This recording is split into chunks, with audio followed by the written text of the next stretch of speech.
Hello students, welcome back to my channel. I hope you all are fine, you all are safe and you all are at home. ठीक है, तो आज का जो video lecture है वो मैंने क्लास 12th के स्टूडेंट्स के लिए बनाया है. क्लास 12th का फर्स्ट चैप्टर हम स्टार्ट करने जा रहे हैं, that is reproduction in organisms. ठीक है, so before we start this chapter reproduction, इस वीडियो में हम थोड़ा इंट्रोडक्टरी पार्ट इसका कवर करेंगे इस चैप्टर का. तो सबसे पहले हम लोग एक टर्म डिस्कस करेंगे, दैट इज़ लाइफ स्पैन. ठीक है, आपने बहुत बार सुना होगा ये टर्म लाइफ स्पैन. ठीक है, तो आज देखते हैं इसका मतलब क्या है, लाइफ स्पैन का मतलब क्या है.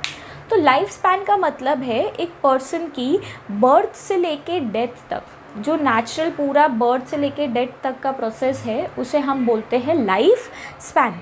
ठीक है, अब लाइफ स्पैन हर एक स्पीशीज़ टू स्पीशीज़ वेरी करेगी. जैसे मैं हमारी बात करूँ तो हमारे में ऐसा बोलते हैं 65 to 70 एक एवरेज लाइफ स्पैन है हमारा. ठीक है, ज़्यादा भी हो सकता है, कम भी हो सकता है. ठीक है, बट ये हमने एक एवरेज निकाला है. वैसे हर एक स्पीशीज़ का एक एवरेज लाइफ स्पैन होता है. ठीक है, कभी भी हम ये कैटेगराइज नहीं कर सकते कि अगर मैमल्स है तो सबका लाइफ स्पैन सेम होगा. ठीक है, बर्ड्स है तो सबका एवरेज सेम आएगा. जैसे क्रो का एवरेज होता है 15 ईयर्स, पैरेट का होता है 140 ईयर्स, मैंगो ट्री का होता है 10-12 ईयर्स और people tree, banyan tree 200 years. ठीक है, तो हम इस चीज़ को कैटेगराइज बिल्कुल भी नहीं कर सकते. हर एक स्पीशीज़ का लाइफ स्पैन अलग होता है डिपेंडिंग अपॉन देयर मेटाबॉलिज्म. उनकी अपनी खुद की बॉडी की मेटाबॉलिज्म उस स्पीशीज़ की कैसी है उसके ऊपर डिपेंड करता है उसका लाइफ स्पैन. ठीक है, ओके. अब जो ये चैप्टर है हमारा रिप्रोडक्शन, तो रिप्रोडक्शन का मतलब क्या होता है. रिप्रोडक्शन दोबारा से प्रोड्यूस करना. See, break this word. Re का मतलब क्या होता है, again. Again production, to produce again, that is reproduction. अब क्या इम्पोर्टेंस है रिप्रोडक्शन की. ठीक है, तो रिप्रोडक्शन क्यों किया जाता है. तो सबसे पहला तो रीज़न ये है कि एक स्पीशीज़ की कंटिन्यूटी बनाने के लिए.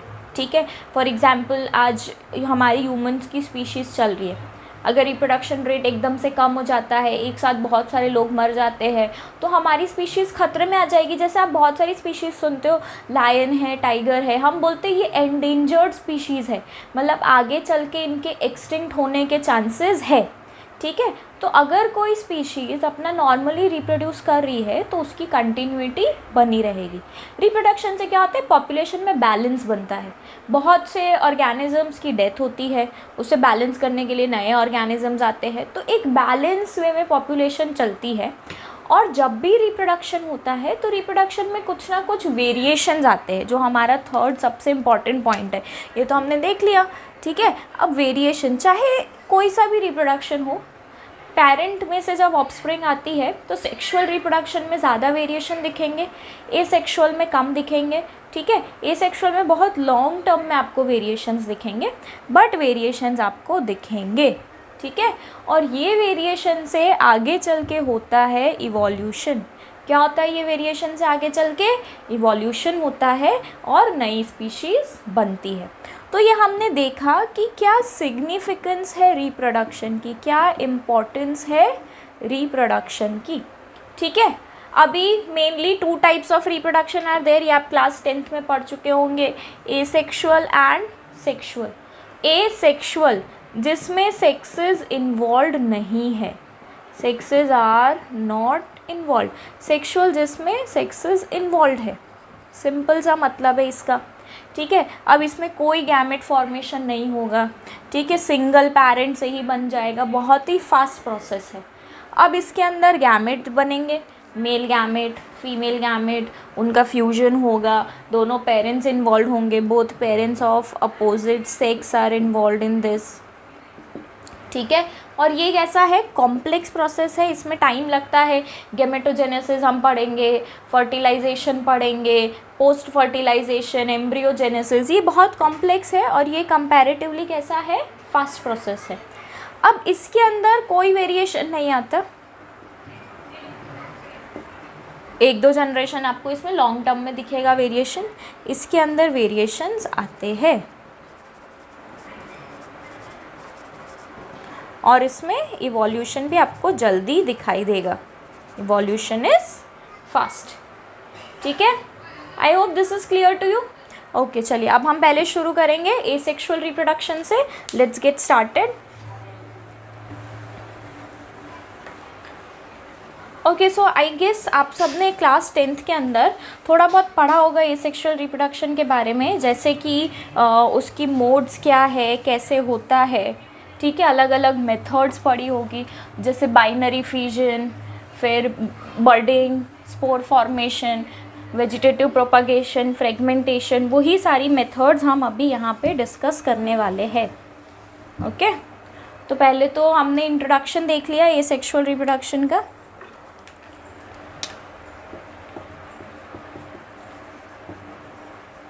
Now you see certain types, ठीक है। मैंने आपको पहले बता दिया क्या होता है, ठीक है। सिंगल पेरेंट इन्वॉल्व है, कोई गैमेट फॉर्मेशन नहीं है, फ्यूजन ऑफ गैमेट नहीं है। अब इसके अंदर आप क्या देखोगे, एक है binary fusion,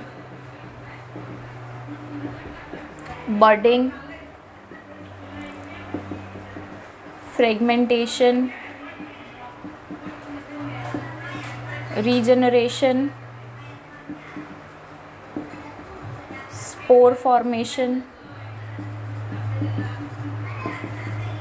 vegetative propagation. Okay तो ये सारी मेथड्स क्योंकि आप ऑलरेडी क्लास 10th में कर चुके हो, तो हम यहाँ पे इसको थोड़ा क्विकली देखेंगे। सबसे पहले बात करते हैं बाइनरी फिजन। बाइनरी का मतलब क्या होता है, टू। फिजन का मतलब क्या होता है, स्प्लिट होना। So to split in two parts is called binary fission. Okay, here we will take example of amoeba.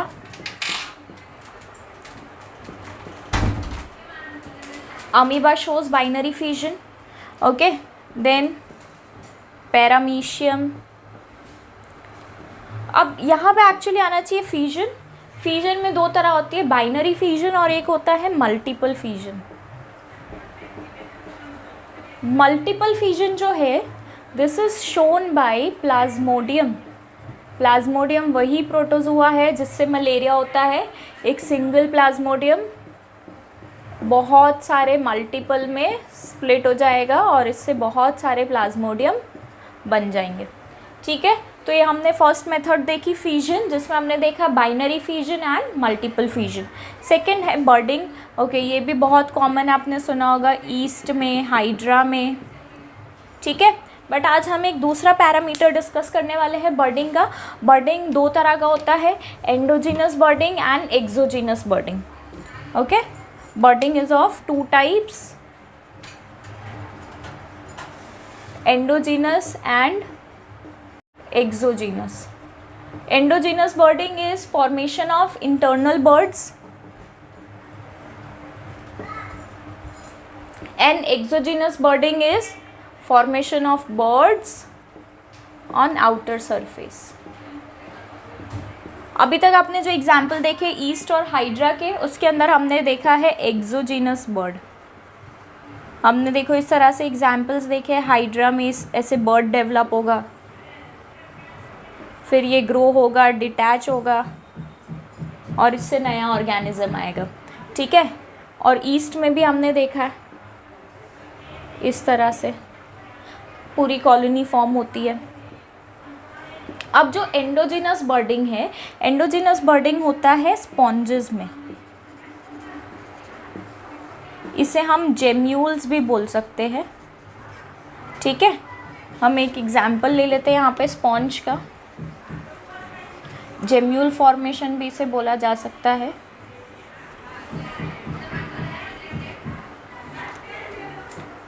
Okay so I was talking about a sponge.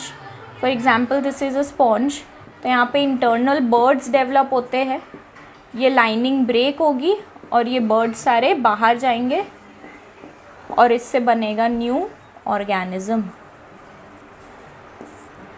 ठीक है। तो ये हमने देख लिया बर्डिंग। नेक्स्ट इज फ्रेगमेंटेशन, जो किस में होता है, स्पाइरोगायरा में। एक इंडिविजुअल जो है ये बहुत सारे फ्रेगमेंट्स में कट हो जाएगा और ये हर एक फ्रेगमेंट से न्यू ऑर्गेनिज्म बनेगा। एल्गे के अंदर आप देखोगे फ्रेगमेंटेशन। रीजनरेशन होता है प्लेनेरिया में, लॉस्ट बॉडी पार्ट को रीजनरेट करना। स्टारफिश जैसे अपना लॉस्ट आर्म रीजनरेट कर सकता है। फॉर्मेशन जनरली आप देखते हैं फंजाई के अंदर, ठीक है। एल्गे के अंदर भी आपको स्पोर फॉर्मेशन दिखेगा। You will be able to see zoospore, conidia spore जो है ये पेनिसिलियम के अंदर आपको देखने को मिलेगा, ठीक है। Vegetative propagation is a type of asexual reproduction जो हम रिफर करते हैं प्लांट्स में। प्लांट्स में हम एसेक्सुअल रिप्रोडक्शन नहीं बोलते, हम बोलते हैं वेजिटेटिव प्रोपागेशन। इसमें आ जाते हैं सारे आपके रनर्स, कटिंग, लेयरिंग, ग्राफ्टिंग, जितनी भी मेथड्स है ये सारी एसेक्सुअल मेथड्स हम वेजिटेटिव प्रोपागेशन के अंडर में कंसिडर करते हैं। ओके, अब आप देखते हो एक मैं एग्जांपल देना चाहती हूँ आपको हाइड्रोफाइट्स का। हाइड्रोफाइट्स में टूरियन हैज़ अ फ्लैशी बल्ब जिससे कि वो रिप्रोड्यूस करता है, ठीक है। और भी बहुत सारे एग्जाम्पल है, पोटैटो, रेडिश, ये सब ट्यूबर्स है, ये भी एसेक्सुअली रिप्रोड्यूस कर रहे हैं। एसेक्सुअल रिप्रोडक्शन से वाटर हाइसिंथ जिसका एसेक्सुअल रिप्रोडक्शन बहुत ज़्यादा फास्ट होता है, water hyacinth is also known as terror of Bengal. क्या बोला जाता है उसे? Terror of Bengal, water hyacinth, ठीक है। अब ये जो प्लांट है इसको इंडिया में इंट्रोड्यूस किया गया था, ठीक है। क्यों? क्योंकि because of its beautiful flowers and shape of leaves, तो इस रीज़न से इसको इंडिया में इंट्रोड्यूस किया गया था। बट लेटर ऑन इसने इतना फास्ट प्रोपागेट किया, ये कहाँ पे आपको मिलेगा? तो जहाँ पे भी स्टेगनेंट वाटर है वहाँ पे आपको मिलेगा। तो इतना फास्ट इसने प्रोपागेट किया और इसने क्या किया, जो भी वाटर है वाटर से सारा ऑक्सीजन को ड्रेन कर लिया। तो इसकी वजह से क्या हुआ, सारी जो फिश है इन सब की क्या हो गई, डेथ हो गई, ठीक है। तो इसलिए इसे हम बोलते हैं टेरर ऑफ बंगाल, क्योंकि एक बार ये यहाँ पे स्प्रेड हो चुका है। एक बार अगर ये स्प्रेड हो जाए, प्रोपागेट हो जाए, तो फिर इसको कंट्रोल करना बहुत ज़्यादा डिफ़िकल्ट है।